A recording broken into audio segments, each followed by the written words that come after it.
الله الرحمن الرحیم درنو پښتنو ورونو الله دې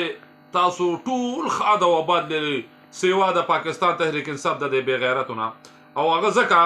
چې زه د دلګانو ته وایم چې بې غیرتو د دې نه به خیر تاسو جوړوئ سو د دې دروغو نه چې نن ایمل خان پسې چې د دوی د آفیشل اکاونټونو نه د دوی د آفیشل اکاونټونو نه د ایمل خان خلاف یو پوسټ دوی چې کوم دی شیر کو او هغه دومره وایرل که چې د حد نه زیاته هغې کې لیکلي دي چې نواز شریف چې کوم دی شهباز شریف او ایمل خان ځان له چې کوم دی د وزارت دغه ورکړو او د مشیر چې کوم دی مشیر مواصلات واغشته ایمل خان دا خبره تردید وکړه هغه چې د خدای ظالمانو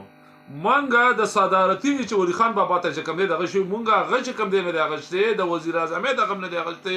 مونږه الحمدلله د مثال خبره په دغه زونو کې په دې غدو په لالش باندې نو پروا په دې خبرو باندې شته دي نو مهرباني دی وکړئ دې خبرو نه وړه نو زه دې تم چې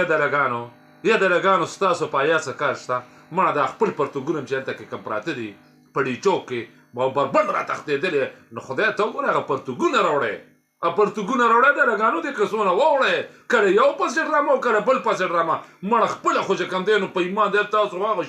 شرمون پاک رب العالمین خو په ایماندارۍ داسې د خدای کاپیران هم نه شرموي لکه تاسو چې څومره وشرمېدی خو ستاسو په ایماندارۍ که پایازه کاشته دی یا بېغیرتو یا 18 نمبر دلګانو یا د خدای تعالی کاپیرانو یا هندوانو سیکانو لړمانانو یا خمارانو یا ظالمانو تاسو به کله شرمېږئ مړه بس خدای دې بس تاسو پوه کړي